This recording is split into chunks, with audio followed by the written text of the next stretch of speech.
Good afternoon aspirants. આજે આપણે જીપીએસસીના સિલેબસ વિશે સ્ટડી કરશું.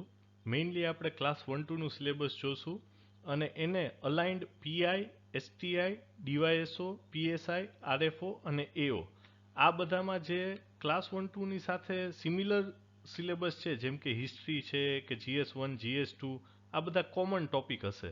ઇંગ્લિશ છે, ગુજરાતી છે, તો આ બધા જે કોમન સબ્જેક્ટ છે અને મેઇનલી ક્લાસ 1-2નું આખો સિલેબસ આજે આપણે સ્ટડી કરશું. કમિંગ લેક્ચરમાં આપણે આરએફઓ એઓનું થોડું વધુ ડિટેલમાં અલગથી પણ જોશું કે એમને કઈ બુક્સ આવી શકે. આ લેક્ચરમાં આપણે સિલેબસ ઉપરાંત ટોપિક માટે કઈ બુક્સ લેવી એનું પણ આપણે ચર્ચા કરશું. આ અમારી વેબસાઇટ છે gpscguidance.com અને અમારી ટેલિગ્રામ ચેનલ @gpscguidance91, જ્યાં તમે રેગ્યુલર અપડેટ્સ મેળવી શકો છો. Let's start the lecture. તો પહેલો ટોપિક છે હિસ્ટ્રી. હિસ્ટ્રીનું 50 માર્કનું પ્રિલિમમાં આવતું હોય છે અને ક્લાસ 1-2માં અને મેઇન્સમાં GS1માં સવાલ પણ હોતા હોય છે. તો હિસ્ટ્રીમાં સિલેબસમાં શું શું આવે છે, તો એક આની સાથે તમને એક સિલેબસ પણ હું મોકલું છું. સિલેબસની PDF પણ જોઈ લેજો એકવાર, કે કોઈ ટોપિક્સ આમાં શોર્ટમાં લખ્યા હોય પણ સિલેબસ આખું ડિટેલમાં વાંચજો. 22-23 પેજનું સિલેબસ હશે ગુજરાતીમાં અને 22-23 પેજનું ઇંગ્લિશમાં. તમારે જે કમ્ફર્ટેબલ લેંગ્વેજ હોય એમાં આખું 20-22 પેજ વાંચી લેજો એકવાર, બરાબર. તો હિસ્ટ્રીમાં આવશે સિંધુ ખીણની સભ્યતા, વૈદિક કાળ, વંશો, વિજયનગર, ભક્તિ સૂફી, મુગલ, બ્રિટિશર્સ, આ બધા રિફોર્મ્સ, બધા લીડર્સ, આઝાદી બાદનું ભારત, ગુજરાતનો ઇતિહાસ, રજવાડાના જે સુધારા હતા એ બધા. તો આ આખો હિસ્ટ્રીનો સિલેબસ થયો ને હિસ્ટ્રી 50 માર્ક્સનું દર વખતે આવતું હોય છે. તો હિસ્ટ્રી ક્યાંથી કવર કરવાનું, તો પહેલાં તો તમારે 6th થી 12thની NCERT અથવા GCERT. જો તમે GCERT વાંચતા હોય તો NCERTમાંથી સિલેક્ટેડ ટોપિક્સ વાંચવા પડશે, જે સિલેબસના ટોપિક્સ GCERTમાં ના કવર થયા હોય એવા. અને NCERT વાંચતા હોય તો GCERTના અમુક ટોપિક્સ વાંચવા પડશે જે ગુજરાતને લગતા હોય, જે NCERTમાં ન આવ્યા હોય. આ સિવાય તમે સ્ટાન્ડર્ડ બુક્સમાં RS શર્મા વાંચી શકો ઇંગ્લિશમાં એન્શિયન્ટ હિસ્ટ્રી માટે, મિડિવલ હિસ્ટ્રી માટે સતીશચંદ્ર, મોડર્ન હિસ્ટ્રી માટે સ્પેક્ટ્રમ. એક પ્લાસી ટુ પાર્ટીશન પણ છે પણ એ થોડીક હાઈ પડશે. અત્યારે આપણે બેસિક ક્લિયર કરવા માટે spectrum is more than enough, પ્રિલિમમાં તો ખાસ. આ સિવાય પોસ્ટ મોડર્ન માટે ઇન્ડિયા સિન્સ ઇન્ડિપેન્ડન્સ છે બિપિનચંદ્રની, એ બહુ મોટી છે 700 પેજની. એની એવું હશે તો આપણે એક સમરી લેક્ચર રાખી લેશું. ગુજરાત હિસ્ટ્રી માટે ઈશ્વરદાન પદવી, જે ગુજરાતીમાં જ હશે. આ સિવાય ગુજરાતીમાં તમારે સ્ટાન્ડર્ડ બુક્સ જોતી હોય તો તમારે ગુજરાત યુનિવર્સિટી ગ્રંથ નિર્માણ બોર્ડની બુક્સ આવશે. પ્રાચીન ભારત ભાગ 1-2, મધ્યકાલીન ભારત ભાગ 1-2, સ્વતંત્ર ભારત, આધુનિક ભારતનો ઇતિહાસ, સ્વતંત્ર સંગ્રામ ભાગ 1-2 અને સૌરાષ્ટ્રના પ્રસિદ્ધ રાજવીઓ. આ યુનિવર્સિટી ગ્રંથ નિર્માણ બોર્ડની સ્ટાન્ડર્ડ બુક્સ છે. જો તમે આખું હિસ્ટ્રી આમાં કવર થઈ જતું હોય છે. નેક્સ્ટ છે કલ્ચર. તો કલ્ચરનું 51 માર્કનું પ્રિલિમ હોય છે અને કલ્ચર બહુ હાર્ડ હોય છે. કલ્ચર મેઇનલી ગુજરાતને લગતું હોય છે. આના મેઇન CS1માં પણ સવાલ હોય છે. તો કલ્ચરમાં શું આવે, આર્ટ, લિટરેચર, સ્કલ્પચર, આર્કિટેક્ચર, પછી આ બધા ઉત્સવ, સંગીત, સાહિત્ય, આદિવાસી સંસ્કૃતિ, આવું બધું આવતું હોય છે. તો આમાં ઇંગ્લિશ માટે ઇન્ડિયાના કલ્ચર માટે તમે નીતિન સિંઘાનિયા કરી શકો અને જીપીએસસી ગાઈડન્સના નોટ્સ, કારણ કે ગુજરાતી પોઈન્ટ ઓફ વ્યૂથી ઇંગ્લિશમાં કોઈ ગુજરાતી કલ્ચરની ખાસ બુક્સ એટલી અવેલેબલ સ્ટાન્ડર્ડ છે નહીં, એટલે તમારે અમારા નોટ્સ પર થોડું રિલાય કરવું પડશે. ગુજરાતીમાં જો તમે વાંચી શકતા હોય, પ્રિલિમ્સમાં કોઈ ખાસ વાંધો ના આવવો જોઈએ. તો પ્રિલિમ્સ પોઈન્ટ ઓફ વ્યૂથી. અને એક બીજી વસ્તુ જીપીએસસીમાં સારી એ છે કે તમે કોઈ પણ એક સવાલનો ગમે એ ભાષામાં જવાબ આપી શકો છો. એટલે ભલે તમે જ્યોગ્રાફીને હિસ્ટ્રીના ઇંગ્લિશમાં આન્સર આપો, કલ્ચરનો જવાબ તમે ગુજરાતીમાં પણ આપી શકો જો તમે ગુજરાતી બુક્સ વાંચી હોય તો. તો ગુજરાતીમાં સ્ટાન્ડર્ડ બુક્સ ગુજરાતી કલ્ચરની વધુ હશે. એટલે એમાં છે ગુજરાતની લોક સંસ્કૃતિ હસુતાબેનની ગ્રંથ નિર્માણ બોર્ડની, આ સિવાય ભારતીય સંસ્કૃતિ સ્વરૂપ અને વિકાસ ગ્રંથ નિર્માણ બોર્ડના, અને ગુજરાતનો સાંસ્કૃતિક વારસો એ યુવા ઉપનિષદની છે. આ સિવાય તમે અમારા નોટ્સ વાંચી શકો, જીપીએસસી ગાઈડન્સ નોટ્સ. મેઇન્સ માટે હિસ્ટ્રી કલ્ચરમાં અમારું ડેલી આન્સર રાઇટિંગ જોઈન કરજો, એનાથી પણ હેલ્પ રહેશે. નેક્સ્ટ છે કોન્સ્ટિટ્યુશન ને પોલિટી.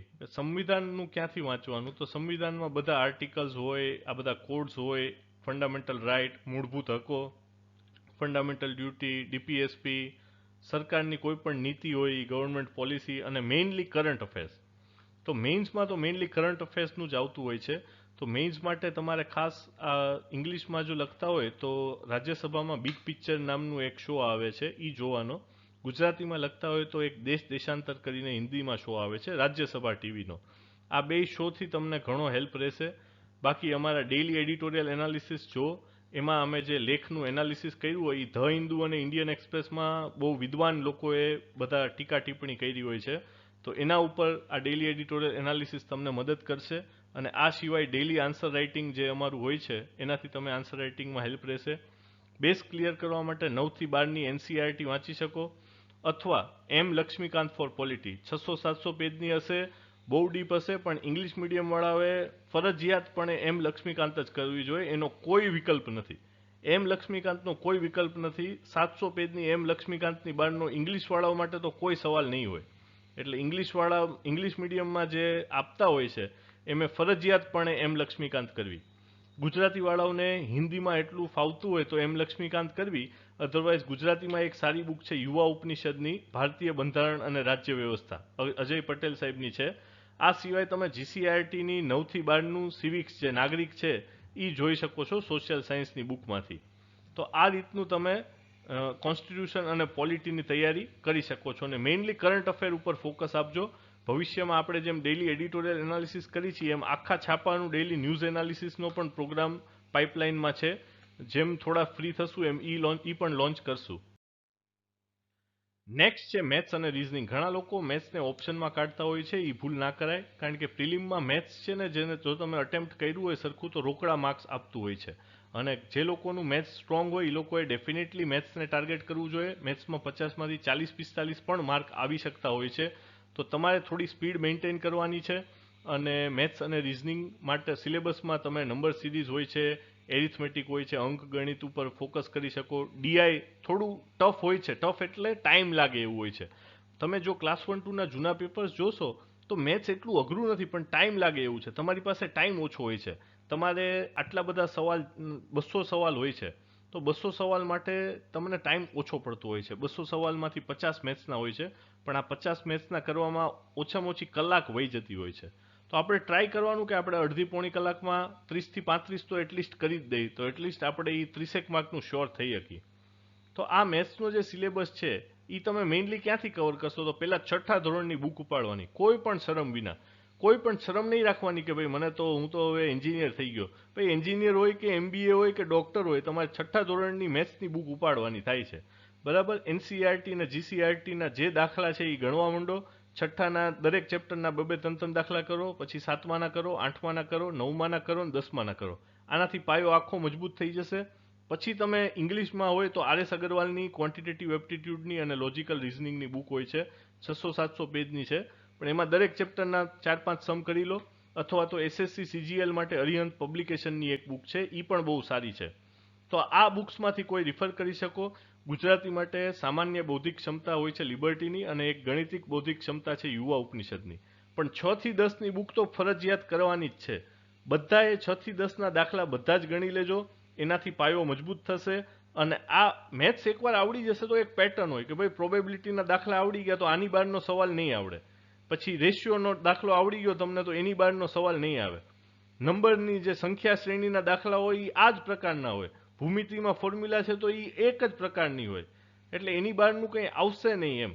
એટલે મેથ્સમાં તમે શ્યોર થઈ શકો. કલ્ચરમાં કે હિસ્ટ્રીમાં ક્યારેય તમે શ્યોર નહીં થઈ શકો. મેં આગળ જે તમને 10 બુક લખાવી, બની શકે કે 11મી બુકમાંથી સવાલ આવે ને આ 10માંથી ના આવે. પણ મેથ્સમાં એવું નહીં થાય. મેથ્સમાં મેં તમને જે બુક્સ કીધી એની બહારના સવાલ નહીં આવે. તમે ડેફિનેટલી મેથ્સ ઉપર એટલો ભરોસો રાખી શકો છો. એટલે જો તમારું મેથ્સ થોડું કંઈ સ્ટ્રોંગ હોય તો ડેફિનેટલી મેથ્સ ઉપર ફોકસ કરો. જો મેથ્સ નબળું હોય તો એટલીસ્ટ એટલું તો મેથ્સ સુધારી દો કે 25-30 આવી શકે. 25 માર્ક તો મિનિમમ મેથ્સમાં લેવા જ પડે. કારણ કે મેથ્સ અટેમ્પ્ટ ના કરવો એ એક સોલ્યુશન નથી. બરાબર? નેક્સ્ટ છે જોગ્રાફી, ભૂગોળ. ભૂગોળના 25-30 માર્કનું પ્રિલિમમાં આવતું હોય છે, અને GS1માં પણ એનો ઉપયોગ હોય છે. તો મેઇન તો એમાં સૌરમંડળ કે ભૌતિક ભૂગોળની લગતા વધારે સવાલ હોય છે. પણ ક્યારેક હમણાંથી કરંટ અફેર્સને લગતા હોય કે ભાઈ જે દેશની વ્યાખ્યા કે જે સી હોય કે જે સમુદ્ર હોય એ અત્યારે ચર્ચામાં હોય તો એની બોર્ડર પૂછી લે કે ભાઈ આ દેશ કોને અડીને છે, આ સમુદ્રને કયા કયા દેશ અડે છે. આવા પ્રકારના સવાલો પણ આવતા હોય છે. આ સિવાય માનવ ભૂગોળ હોય છે કે ભાઈ પોપ્યુલેશન કેટલી વધી, કે પછી સેન્સસને લગતા કોઈ સવાલ આવી ગયા, આર્થિક ભૂગોળ હોય કે ભાઈ સ્ટીલમાં કોણ પહેલા નંબરે પ્રોડક્શન છે, ગ્રાઉન્ડનટમાં કોણ છે, સૌથી વધુ મગફળી કોણ કરે છે, આ રીતના સવાલો આવી શકતા હોય છે. તો જોગ્રાફીમાં તમારે જો ઇંગ્લિશ મીડિયમમાં હોય તો એનસીઆરટી કરવાની 11th અને 12thની જોગ્રાફીની. બરાબર, ઇંગ્લિશ મીડિયમવાળા એનસીઆરટી બહુ સારી છે 11 12thની, એટલે હું એનસીઆરટી આગ્રહ દઈને કહું છું. આ સિવાય રેફરન્સ બુકમાં એક જીસી લ્યોંગની છે, એ જીસી લ્યોંગની થોડી ટફ છે, બટ એનસીઆરટી કર્યા પછી કરશો તો થોડીક ફાવશે. ગુજરાતીવાળાએ જીસીઆરટી ભૂગોળ કરવાની છે. આ સિવાય મંજુલાબેનનું ગુજરાતનું ભૂગોળ ને ભારતનું ભૂગોળ બુક્સ રેફરન્સ બુક તરીકે તમે યુઝ કરી શકો છો. અને દરેક સબ્જેક્ટમાં આપણા જીપીએસસી ગાઈડન્સના નોટ્સ તમે યુઝ કરી શકશો. આપણા નોટ્સ ટોપિક વાઇઝ હશે. જેમ કે આપણે અત્યારે હિસ્ટ્રીમાં 2 લેક્ચરના નોટ્સ શેર કર્યા છે કે ભાઈ સિંધુ ખીણની સભ્યતા અને પૂર્વ વૈદિક કાળનું. તો આ 2 નોટ્સ તમે સમજી શકો કે આપણી સ્ટ્રેટેજી એ હશે કે આપણે એક ટોપિક લેશું, એ ટોપિક ઉપર પહેલા નોટ્સ મૂકશું, એ નોટ્સ ઉપરથી લેક્ચર આવશે અને એ લેક્ચર પછી તમે એનું આન્સર રાઇટિંગ કરો. ત્યાર પછી આપણે એડવાન્સમાં બીજી કોઈ તમારે બુક લેવી હોય તો લઈ શકો, બટ બેસિક તમે આટલું કરી શકો કે ભાઈ ઇન્ડસ વેલીના ઋગ્વેદિકના આટલા તમે નોટ્સ વાંચી લીધા, પછી તમે એની એનસીઆરટી વાંચી લો, સાથે સાથે તમે કોઈ રેફરન્સ બુક લઈ લો. જેમ કે એન્શિયન્ટ હિસ્ટ્રીમાં ઇંગ્લિશ મીડિયમવાળા માટે આરએસ શર્મા છે, ગુજરાતીવાળા માટે પ્રાચીન ભારત છે, યુનિવર્સિટી ગ્રંથ નિર્માણ બોર્ડનું. તો આ રીતની તમે બુક સ્ટડી કરીને પછી આન્સર રાઇટિંગ અટેમ્પ્ટ કરો તો વધારે ફાયદો રહેશે તમને. નેક્સ્ટ છે સાયન્સ એન્ડ એન્વાયરમેન્ટ. તો સાયન્સ એન્ડ એન્વાયરમેન્ટમાં પ્રિલિમ્સમાં 20 માર્કનું હોય છે, GS3 મેઇન્સમાં આવે છે સવાલ. સાયન્સના વધુ હોય છે, બટ એન્વાયરમેન્ટ ખાસ કરીને ઇમ્પોર્ટન્ટ છે, અને આરએફઓ વાળા માટે તો એન્વાયરમેન્ટ બહુ જ ઇમ્પોર્ટન્ટ રહેતું હોય છે. તો આમાં મેઇનલી સામાન્ય વિજ્ઞાનના કે ટેકનોલોજીના, પણ મેઇનલી કરંટ અફેર્સને લગતું જ હોય છે સાયન્સ વધારે. આ સિવાય પર્યાવરણના પણ ટોપિક્સ હોય છે. તો આનું વાંચવાનું ક્યાંથી? તો પહેલાં તો 6 થી 10ની એનસીઆરટી. આમાં પણ મેથ્સની જેમ કોઈ શરમ નહીં રાખવાની, છઠ્ઠા ધોરણની બુક ઉપાડવાની. ઘણી એવી વસ્તુ હોય છે, ગયા વખતના 2019ના કે 21ના પેપરમાં વિટામિન્સ ઉપર પૂછ્યું છે કે કયા વિટામિનનું શું છે, કેટલી વિટામિન ના હોય તો ડેફિશિયન્સીથી કયો ડિઝીઝ થાય છે અને ક્યાંથી એ વિટામિન્સ મળે છે. આવું કાયદેસર 10 માર્કનો સવાલ પૂછ્યો છે. એટલે આ છઠ્ઠા અને 7મા ધોરણની જીસીઆરટી અને એનસીઆરટીમાં આપેલા છે ટોપિક. તો એટલે બધી જ બુક્સ વાંચવાની, 6 થી 10ની નહીં વાંચવાની. એવું નહીં રાખવાનું કે આ બધું તો મને આવડે છે, બટ એકવાર 6 થી 10ની બુક્સ વાંચી લેવાની. આ સિવાય એન્વાયરમેન્ટ માટે શંકર્સ આઈએએસ છે for ecology and environment, English medium વાળા માટે, અને ગુજરાતી મીડિયમ વાળા માટે એનું જ અનુવાદ જેવું છે એક, પરિસ્થિતિકી અને પર્યાવરણ, ઈ વિદ્યાલય જય ડોબરિયા. એમાં એમને શંકર્સ આઈએએસના જેટલા ટોપિક છે એ ઓલમોસ્ટ બધા જ કવર કરી લીધા છે, એટલે ગુજરાતી માટે ઈ બુક સારી છે. આ સિવાય તમે અમારા જીપીએસસી ગાઈડન્સના નોટ્સ રિફર કરી શકો છો. ત્યાર પછી ઇકોનોમિક્સ. તો ઇકોનોમિક્સમાં મેઇનલી કરંટ અફેર્સને લગતા જ સવાલ હોય છે. સ્ટાન્ડર્ડ ઇકોનોમિક્સના બહુ ઓછા હોય છે, પણ એકાદ બે ઉડતા આવી જાય છે ઘણીવાર. તો આપણે એના માટે તમારે બુક્સ વાંચવી પડશે 11th અને 12thની એનસીઆરટી અથવા જીસીઆરટી. 11 12 કરશો તો ઇનફ રહેશે ઇકોનોમિક્સ માટે. ઇંગ્લિશ મીડિયમવાળા માટે ઇન્ડિયન ઇકોનોમી બાય રમેશ સિંહ બહુ સારી બુક્સ છે, એમાં બધું જ કવર થઈ જતું હોય છે. આ સિવાય તમે અમારા ડેઇલી આન્સર રાઇટિંગ ને ડેઇલી એડિટોરિયલ એનાલિસિસ જો. ઇકોનોમિક્સ અને પોલિટી બે એવા સબ્જેક્ટ છે જેમાં એડિટોરિયલ્સથી તમને બહુ હેલ્પફુલ થશે મેઇન્સમાં, બટ પ્રિલિમમાં ડેફિનેટલી તમારે આ બધી સ્ટાન્ડર્ડ બુક્સ વાંચવી જોઈએ. અને ગુજરાતી માટે ભારતીય અર્થવ્યવસ્થા છે શહેજાદ કાઝી સરની. આ સિવાય તમે અમારા જીપીએસસી ગાઈડન્સના નોટ્સ પણ રિફર કરી શકો છો. હું એવું માનું કે તમે પોતાના નોટ્સ બી બનાવો, કે એવું જરૂરી નથી કે તમે ખાલી આ સ્ટાન્ડર્ડ બુક્સ છે કે ભાઈ આ કોઈ ક્લાસીસના નોટ્સ છે એ જ જુઓ. તમારા પોતાના પણ એક નોટ્સ હોવા જોઈએ જે તમને ઘણા હેલ્પફુલ રહે, કારણ કે પોતે લખેલા નોટ્સનું તમે રિવિઝન ફાસ્ટ કરી શકશો. At the end of the day matter શું કરશે કે તમે એક વર્ષ શું વાંચ્યું છે એ મેટર નહીં કરે, તમે એને છેલ્લા 10 દિવસમાં કેવી રીતે રિવિઝન કરી શકો છો એ ઇમ્પોર્ટન્ટ છે. એટલે બને ત્યાં સુધી પોતાના નોટ્સ પણ બનાવજો, સાથે સાથે જ બનાવતા રહેજો.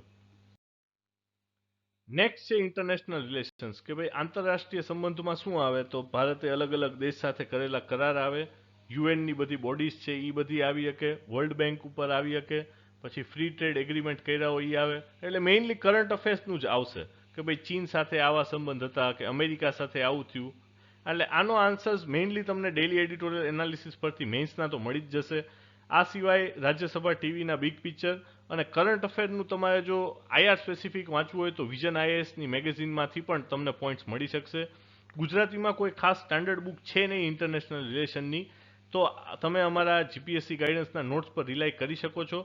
પ્રિલિમ પોઈન્ટ ઓફ વ્યૂથી તમારે થોડુંક કરંટ અફેર છાપામાંથી વાંચવું પડશે, અલગ અલગ ન્યૂઝપેપર્સમાંથી પણ તમે કવર કરી શકો છો, કારણ કે international relations mainly current affairs ઉપર હશે અને કરંટ અફેર્સ મેઇનલી ન્યૂઝપેપર ઉપર હશે. તમે પીઆઈબીને પણ ફોલો કરી શકો છો, જે ટ્વિટર યુઝ કરતા હોય એ લોકો પીઆઈબીને ફોલો કરી શકે છે, ત્યાંથી એમને ઘણી મદદ મળી રહેશે.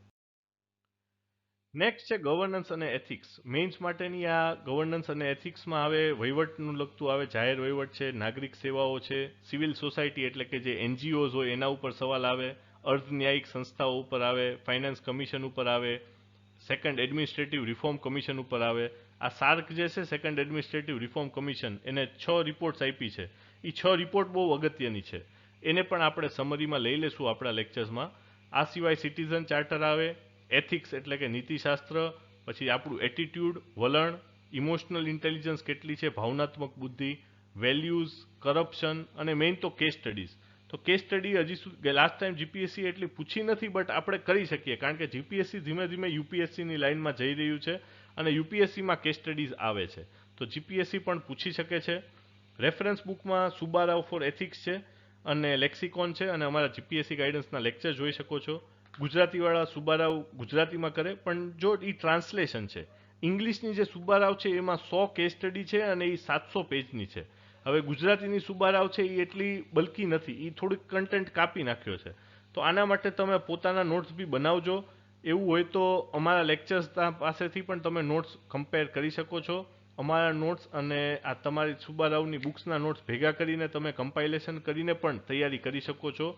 ગવર્નન્સ અને એથિક્સમાં પણ ઘણા લોકો ઓપ્શનમાં કાઢી દેતા હોય છે, એ પણ એટલું અઘરો ટોપિક નથી. ગવર્નન્સ અને એથિક્સ તો થોડાક ઇઝીલી થઈ શકે છે, ખાલી લોકો થોડા બીવે છે કે આ ટોપિક્સ અમને આવડતા નથી, કારણ કે યુઝ્યુઅલી શું હોય, સાયન્સ, ઇકોનોમિક્સ, મેથ્સ આ બધું આપણને યાદ હોય, પણ ગવર્નન્સ અને એથિક્સ આપણે એટલું ભણ્યા ના હોય, બટ થોડોક એફર્ટ આપીએ તો આ બધાના આન્સર્સ પણ આપણે લખી શકીએ છીએ.